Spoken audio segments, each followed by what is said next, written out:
Keanu Reeves.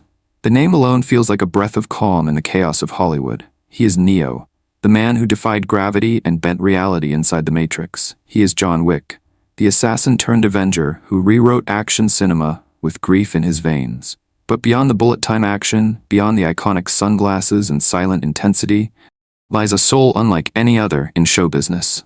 In a world dominated by egos, drama, and performative kindness, Keanu has become something else entirely. A silent storm, a gentle warrior, a man who has turned his pain into poetry and his silence into sanctuary.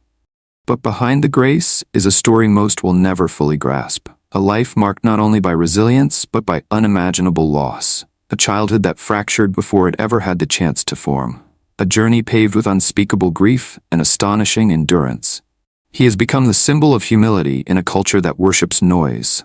The heartbeat of a broken industry.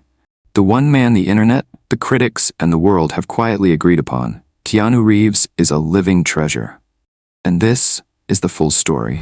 Keanu Charles Reeves was born on September 2, 1964, in Beirut, Lebanon. His name, Keanu, means cool breeze over the mountains in Hawaiian. It sounds like something from poetry, something peaceful. But his life would be anything but. His father, Samuel Nowlin Reeves Jr., was a Hawaiian-born geologist of Chinese, English, and Portuguese descent. Brilliant but deeply troubled. His mother, Patricia Taylor, was an English showgirl turned costume designer with a vibrant spirit and a life of constant reinvention. Before Keanu was even 3 years old, the family collapsed. His father abandoned them, first emotionally, then physically. By the time Keanu was 2, he was gone. And by 13, that relationship had already ended permanently, with a final, wordless goodbye in Hawaii. "I think our lives would have been better if we had our father with us," Keanu once admitted. It wasn't just absence, it was erasure. No letters, no calls, no second chances. Patricia, now a single mother with a dreamer's heart and no anchor, took her children from Beirut to Australia, then to New York, and finally to Toronto. At each stop, she tried to build a life. She married, more than once. But each marriage ended in heartbreak. Each new stepfather became a short chapter, never a permanent presence. Out of these fractured households came half-siblings and step-siblings. But only one true constant, his younger sister, Kim. Keanu and Kim clung to each other like castaways in a storm. They were the only ones who knew the full weight of their childhood. Suitcases always half-packed, classrooms always new. Walls that never stayed familiar long enough to feel like home. At school, Keanu struggled. Badly, not because he lacked intelligence, but because he was dyslexic. Words twisted and jumped on the page. Teachers misunderstood his frustration as defiance. He moved through 4 different high schools in 5 years. One principal even expelled him, not for violence or crime, but for asking too many questions. "I questioned everything too much," Keanu recalled later. "I couldn't help it, even if it got me into trouble. But there was one place where everything made sense: the ice, hockey." As a goalie, Keanu wasn't just good, he was legendary. They called him the Wall. He dreamed of playing professionally, even representing Canada in the Olympics. For a boy who had never known stability, hockey offered structure, purpose, identity. Then, at 15, it was taken from him. A severe injury shattered his dream. The Olympics? The game? Over. Just like that. For Keanu, it was the first of many cruel betrayals by life. But he didn't give in. Because where most saw a boy broken by loss, Keanu began to transform. After losing hockey, Keanu turned to something unexpected: acting. It wasn't fame that drew him. It was escape. A place to disappear. A space where he could become someone else. Someone stronger. Someone whose pain made sense.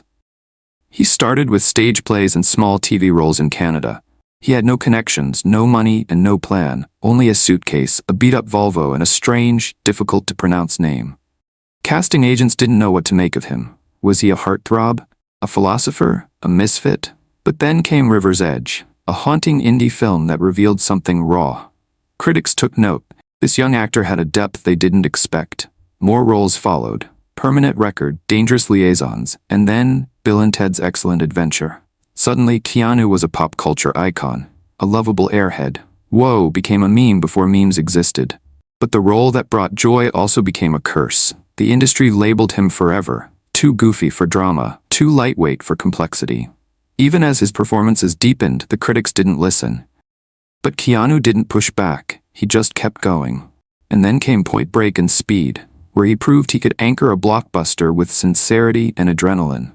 But even after the explosions and acclaim, Keanu refused to let studios control his path. He turned down the Speed sequel, even as millions were being waved in front of him. To him, integrity meant more than money. And Hollywood didn't like that. But Keanu didn't flinch. In 1999, the world changed. The Matrix exploded onto the scene. A revolution in action cinema, a new mythology for a new millennium. And at its center was Keanu. But the role of Neo didn't come easy. He trained for months. Hours of wire work, martial arts, and choreography left his body battered. Then, just before filming, he learned he needed neck surgery. Doctors fused his vertebrae. He wore a brace for months. And then, he went right back to training. Every high kick hurt. Every flip came with risk. But he never gave up. He never complained.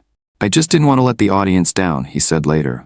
Neo dodged bullets, but Keanu? He survived agony. And even when the trilogy ended, the world still didn't fully understand the toll it had taken on him. Because beneath the black trench coat and the cool glasses was a man in chronic pain. Quiet, enduring. At the peak of his fame, Keanu seemed unstoppable, but life was waiting, cruel, merciless, and ready to strike again. In the late 90s, Keanu met actress Jennifer Syme. They fell in love slowly, quietly. It wasn't a Hollywood romance, it was something tender, real, safe. In 1999, Jennifer became pregnant with their daughter Ava. But on Christmas Eve, just weeks before the due date, their baby was stillborn. Keanu was devastated, but he didn't speak out. He didn't give interviews. He just disappeared. 16 months later, Jennifer died in a car crash. 2 tragedies, 2 unbearable losses. And Keanu? He walked at Jennifer's funeral, carrying her coffin with his own hands. He didn't wear sunglasses. He didn't hide. But he also didn't cry in public, because his grief had always lived in silence. "I miss being part of their lives," he said later, "and them being part of mine." No press conference, no memoir, just pain. While the world watched Neo and Wick, Keanu was fighting another battle, one most fans never saw. His sister Kim had been diagnosed with leukemia. And for over a decade, Keanu rearranged his life around her. He delayed shoots, he turned down movies, he bought a house near the hospital. He read to her at night, sat with her during chemotherapy, and whispered strength into her weakest hours. She survived, but Keanu never forgot. He quietly created a foundation for cancer research, without attaching his name. Millions donated, no fanfare, no branding, because for Keanu, kindness is not content. In 2014, Keanu returned to action cinema, not with a bang, but with a legend. John Wick, a grieving man, a quiet assassin, a role soaked in sorrow. It felt autobiographical, but behind the choreography was something even more brutal. Training, gun ranges, combat sequences, martial arts, car stunts, no doubles. He did it all himself. By chapter 4, his body was screaming, his knees worn down, his spine aching. Still, he kept going, because pain had never been his enemy. Only failure. Today, Keanu lives high above Los Angeles, in a home that feels less like a celebrity mansion and more like a temple. A koi pond glimmers in the courtyard, a lap pool stretches into the skyline, gardens bloom in silence. Inside, everything whispers peace, stillness, grace. Here, he lives with Alexandra Grant, an artist and longtime friend. Their relationship was never a PR stunt. It grew from collaboration, poetry, and time. They paint, they read, they walk slowly through life. And in this home, for the first time in decades, Keanu seems to have found something close to rest. Keanu Reeves is not bulletproof. His body bears the cost of decades of stunts. His soul carries the scars of unspeakable loss. His face hides aches that will never fade. But he has never used pain as a weapon. He has never turned grief into bitterness. Instead, he has become the living embodiment of quiet strength. He gives, he listens, he heals, not because it's fashionable, but because it's true. And now at 61, he continues. Carefully, thoughtfully, with purpose. He is not slowing down, he is simply living on his terms. So now the question turns to you. Should Keanu step into the role of John Wick once more? Or has he already given more than enough? Has his story touched your life? Has his philosophy, that grief changes shape but never ends, echoed through your own losses? If so, share your thoughts in the comments. Let's create a space worthy of the man we've just honored.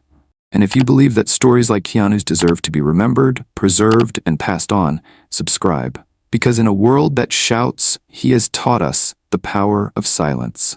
In a culture that races, he has shown us the beauty of stillness. And in a time when kindness feels rare, he has reminded us that goodness still exists. And it looks a lot like Keanu Reeves.